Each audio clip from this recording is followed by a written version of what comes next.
శ్రీమాత్రే నమః. అందరికీ నమస్కారం. వృషభ రాశి వారికి 2025 సంవత్సరంలో మహిళలందరికీ కూడా ఎలా ఉండబోతుందో మనం తెలుసుకుందాం. ముందుగా వృషభ రాశికి అధిపతి శుక్రుడు. వీరు శుక్ర స్వభావంతో ఉంటారు. జాలి, దయ, అభిమానం, ప్రేమ, ఆప్యాయత కలిగి ఉంటారన్నమాట ఈ యొక్క వృషభ రాశి వారు. అదేవిధంగా వృషభ రాశి వారిని మనం పరిశీలిస్తే మనకి గణంకి సంబంధించి గణాంగాలు అంటారు. అంటే గణము గుణము రెండు చూసిన వాటిని పరిశీలిస్తే వీరిది మనస్తత్వం మానవ మనస్తత్వానికి సంబంధించిన స్వభావం ఉంటుందన్నమాట. మనస్తత్వం ఏంటిదంటే మనుష్య గణం. ఈ మనుష్య గణానికి ప్రత్యేకించి ఏంటంటే ఎక్కువగా ఏది ఆలోచించరు. ఏదైనా సరే ఎంతవరకైనా సరే వాళ్ళు శ్రమించే ఆలోచన ఉంటుంది తప్పించి దానికి తగ్గట్టుగా ఫలితం రావాలి, ఖచ్చితంగా వచ్చి తీరాలి అనే ఆలోచన చాలా తక్కువగా ఆలోచిస్తారనమాట. అయితే శుక్రుడి యొక్క ప్రభావం చూసుకుంటే వీరికి ఈ సంవత్సరం పర్యంతం మొత్తం ఎలా ఉంటుందో మనం తెలుసుకుంటే కనుక మంచి గ్రహస్థితులు మార్పు చెందడం జరుగుతుందన్నమాట ఈ సంవత్సరంలో. ఈ సంవత్సరంలో భాగంలో చూసుకుంటే వీరికి వ్యాపార పరంగా, ఉద్యోగ పరంగా అన్నిట్లో కూడా అనుకూలత సూచిస్తుందన్నమాట. వీరు ప్రత్యేకించి మంచి డిజైనింగ్ వర్క్స్ కానీ, లేదంటే సంగీతం కానీ, ఇదే విధంగా వైద్యపరంగా కానీ, ఎక్కువగా స్త్రీకి సంబంధించిన డాక్టర్స్ కానీ ఇలాంటివన్నిటినీ కూడా వీరు విద్యలో ఎక్కువగా ప్రాధాన్యం లభిస్తుందన్నమాట. అయితే గవర్నమెంట్ పరంగా ప్రభుత్వ ఉద్యోగ సంబంధించిన విషయంలో కొద్దిగా ప్రతికూలత సూచిస్తూ ఉంటుందన్నమాట. వ్యతిరేకత ఎక్కువగా ఉంటుంది. సహజంగా విద్యారంగంలో చూసుకుంటే అంటే కాలేజీలో కానీ ఇలా లెక్చరర్గా కానీ ఇలాంటివి చేసేటప్పుడు ఎన్నో ఎదురు దెబ్బలు తగులుతూ ఉంటాయి కనుక జాగ్రత్త వహించాలి అన్నిట్లో కూడా. అయితే వీరికి ప్రత్యేకించి అన్నిట్లో కూడా మంచి విజయం సాధించవచ్చు. వీరికి వ్యాపార పరంగా, ఉద్యోగ పరంగా 25వ తారీఖు జనవరి 2025 ప్రత్యేకించి బుధగ్రహం అనేది వీరికి అష్టమ స్థానం నుంచి నవమ స్థానంలోకి వెళ్తూ ఉన్నది. కాబట్టి నవమ స్థానంలోకి ఎప్పుడైతే వెళ్ళిందో వీరికి అన్నిట్లో కూడా విజయం సాధించవచ్చు. ఇప్పటి వరకు కూడా అన్నిట్లో కూడా వ్యతిరేకత ఎక్కువగా ఉంది. ఉద్యోగ పరంగా, వ్యాపార పరంగా ఎంత పెట్టుబడి పెట్టాలనుకున్నా అన్ని ప్లానింగ్ అంతా రెడీ అయినా కానీ కరెక్ట్ టైంకి మనకి మనీ అందకపోవచ్చు. ఎప్పుడైతే ఈ నవమ స్థానంలో బుధగ్రహ సంచారం జరుగుతుందో వీరికి భాగ్యస్థానంలో రావడం వల్ల అంతా యోగదాయకంగా ఉందని అర్థమవుతుందన్నమాట. వ్యాపార పరంగా, ఉద్యోగ పరంగా ఖచ్చితంగా కూడా మంచి స్థితి కలుగుతుంది వీరికి. ఈ సంగీతంలో కానీ, లేదంటే మంచి అన్నిట్లో కూడా డిజైన్ వర్క్ కానీ ఇలాంటివి అన్నిటి విద్యలందు కూడా ప్రాధాన్యత ఎక్కువగా వస్తుందన్నమాట వీరికి. అయితే శనిగ్రహ సంచారం 29వ తారీఖు మార్చి నెలలో 29వ తారీఖు శనిగ్రహ సంచారం వల్ల వీరికి ఇప్పటి వరకు కూడా దశమ స్థానంలో ఉన్న శని మరి ఏకాదశ స్థానంలోకి వెళ్ళబోతూ ఉంది.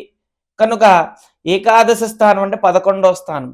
11వ స్థానంలోకి శని భగవాన్ వెళ్ళడం వల్ల ఇప్పటి వరకు ఏవైతే అనుకున్నారో అవన్నిటికి కూడా ఇబ్బందులు పడడం జరిగింది. కానీ ఇక నుంచి అన్నిటిలో కూడా లాభాలు చేకూరుతాయి.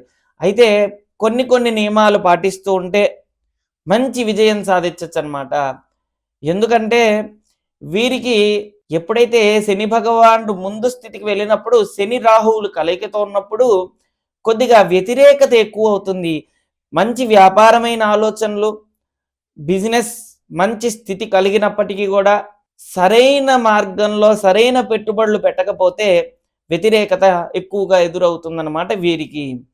చుట్టుపక్కన ఉన్న వాళ్ళు కొద్దిగా పుల్లలు పెట్టి దంపతుల మధ్య సఖ్యత లేకుండా చేసే ప్రయత్నం ఎక్కువగా ఉంటుందన్నమాట వీరికి. కనుక ప్రతి ఒక్క అంశాన్ని జాగ్రత్తగా పరిశీలించి అడుగు వేస్తే అన్నిట్లో కూడా ప్రేమ ఆప్యాయత అనేది లభిస్తుంది. కుటుంబ పరంగా కూడా ఇప్పటి వరకు కుటుంబ పరంగా కొన్ని ఇబ్బందులు పడ్డం చూసాము. ఇప్పుడు కుటుంబం నుంచి కూడా అనుకూలత సూచిస్తూ ఉంది, లభిస్తుంది కూడా. కుజుడు ద్వితీయ స్థానంలో ఉండటం వల్ల కొద్దిగా క్రోధ ఆవేశానికి లోనవ్వకుండా మౌనం వహించి ప్రతి ఒక్క మాట అర్థం చేసుకొని చేస్తే గనక ఇబ్బందులు ఏముండదు, అన్నిట్లో కూడా బాగుంటుందన్నమాట. కుజుడు ద్వితీయ స్థానంలో ఉండటం వల్ల ఒకటికి 2 సార్లుగా ఆలోచించి అప్పు చేయాల్స్తే మంచిది. ఎందుకంటే అప్పు చేస్తే గనక తీర్చడం చాలా కష్టంగా ఉంటుంది ఈ యొక్క సమయం అన్నమాట. అదేవిధంగా మరి వారం చూసుకుంటే గనక వీరికి శుక్రవారం, బుధవారం, శనివారం అనుకూలమైన వారం.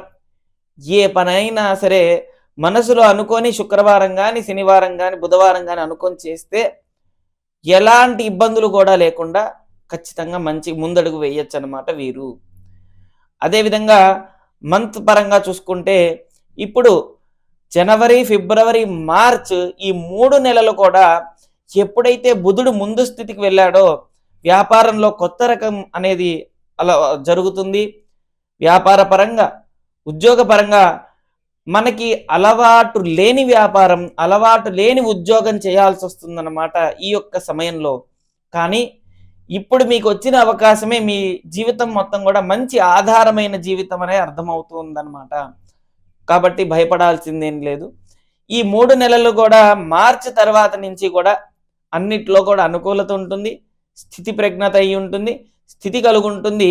వ్యాపార పరంగా మనకి ప్రమోషన్స్, ఉద్యోగ పరంగా ప్రమోషన్స్, వ్యాపార పరంగా డెవలప్మెంట్ ఈ 2 కూడా ఖచ్చితంగా లభిస్తుందన్నమాట ఈ యొక్క వృషభ రాశి వారికి.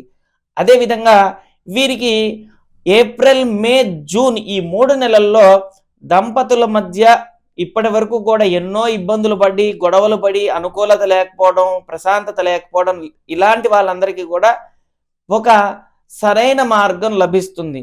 బాగా గొడవలు అయిపోతున్నాయి, మేము ఇంకా విడిపోతాము అనుకున్న వారు ఖచ్చితంగా జాగ్రత్తలు పాటించాలి ఈ సమయంలో.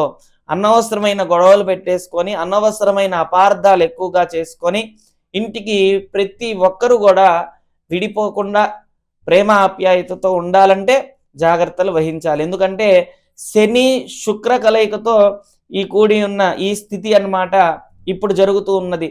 దాంతో పాటుగా కుజుడు ద్వితీయ స్థానంలో ఉన్నాడు కాబట్టి, ద్వితీయాధిపతి కుజుడు కాబట్టి ద్వితీయంలో ఉన్న స్థానం అధిపతి బుధుడు మనకి మంచి స్థితిలో ఉన్నప్పటికీ కుజుడు ఉన్నాడు కాబట్టి ద్వితీయంలో కొన్ని జాగ్రత్తలు వహించాలి. కోపానికి, ఆవేశానికి, భయానికి అన్నిటికీ కూడా జాగ్రత్త వహిస్తే మీకు మంచి అన్నిట్లో కూడా శుభసూచికంగా ఉందన్నమాట. దాంతో పాటుగా మరి మనకి ఏకాదశ స్థానంలో 11వ స్థానం అనేది పితృస్థానం, అదేవిధంగా లాభస్థానం, మోక్షస్థానం, అన్నిటికీ విజయస్థానం కూడా 11వ స్థానం అన్నమాట. కాబట్టి ఈ 11వ స్థానంలో రాహు కలయికతో శని భగవాను సంచారం జరుగుతుంది కాబట్టి, శని ఎంత అనుకూలంగా ఉన్నప్పటికీ రాహుతో కలిసి ఉన్నాడు కాబట్టి ఆలోచనలన్నీ కూడా వ్యతిరేకమైన ఆలోచనలు. బిజినెస్ ఇక్కడ చేస్తే మంచిదని ఒకరు చెప్తే మనం ఇంకో దగ్గర చేస్తే మంచిదని మనకు ఆలోచన వస్తూ ఉంటుంది. ఒకరు ఏదైతే చెప్తారో దానికి విరుద్ధంగా మన ఆలోచనలు వెళ్తూ ఉంటాయి. అన్నిట్లో కూడా రివర్స్ ఆలోచన ఖచ్చితంగా జరుగుతుంది. దీన్ని మనం ఆధీనంలో పెట్టుకొని జాగ్రత్త పడాలి. సహజంగా వీరిలో ఉన్న దోషానికి చూసుకుంటే కనుక జాతకంలో ప్రత్యేకించి వీరికి శుక్రుడి యొక్క దోష ప్రభావం చేత స్త్రీ సంబంధమైన దోషాలు ఎక్కువగా ఉంటాయి. వీరు స్త్రీ అయినప్పటికీ కూడా కొంతమంది వీరితో శుక్రుడు బాగుంటే కనుక అనుకూలత ఉంటుంది. అనుకూలత శుక్రుడు సరిగా లేకపోతే స్త్రీ నుంచే వ్యతిరేకత ఎక్కువ అవ్వడం, సమస్యలు ఎక్కువ అవ్వడం, మంచి మాట్లాడినా చెడుగా అర్థం చేసుకోవడం, మామూలుగా స్త్రీ శాపం, స్త్రీ దోషం, స్త్రీ సంబంధమైన వర్గదోషం ఇలాంటివన్నిటికీ కూడా వీరికి ప్రాప్తిస్తూ ఉంటాయన్నమాట ఈ ప్రభావాలన్నీ. కనుక ఒకవేళ మీకు ఏదైతే దోషం ఉందో తెలుసుకొని మనం ఆ ప్రాయశ్చిత్తం చేసుకుంటే మంచి ఫలితం వస్తుంది. ఓం శ్రీ దత్తాయ నమః. ఓం శ్రీ దత్తాత్రేయాయ నమః.